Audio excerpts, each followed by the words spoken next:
Finding hidden PIP policies is one of the best things that you can do to make sure that your patient is getting all of the medical treatment they need to have a full recovery from their injury. Too often, when we hear that, I get a letter from the PIP carrier saying PIP is exhausted, the assumption is, well, there must not be anything else, and now let's go to health insurance. Maybe your patient has health insurance. Maybe they don't.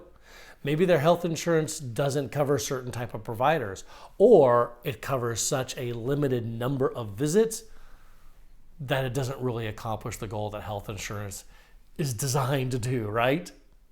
So it's important to understand. I like to give you a couple of really simple examples of how to find hidden PIP policies out there. So let's say your patient is a passenger in someone's car.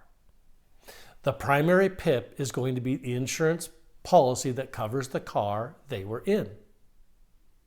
But there may be a second PIP policy you can go after. According to Oregon statute, if your patient has their own automobile insurance, once the PIP coverage for the car they're in is exhausted, they can then make a claim through their own PIP, through their own auto insurance, and get another $15,000 worth of coverage.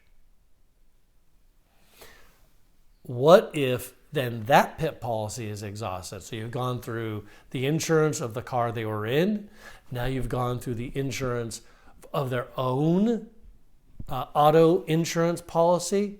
If, believe it or not, if they were living with a family member at the time of the collision, an aunt, an uncle, even an adult child who has their own automobile insurance, separate from theirs, believe it or not, they can make a third PIP claim on the family members that they were living with at the time of the collision.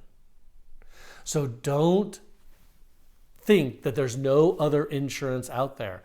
There can in fact be hidden PIP policies. And that also applies to pedestrians. Because with pedestrians, the order goes, does your patient have PIP coverage? Do they live with a family member at the time of the collision who has PIP coverage? Because then they can go after that, provided it's a separate policy. Then they go to their health insurance, and then they go to the defendant's policy. So there can be a lot of hidden PIP policies out there if you know the right questions to ask.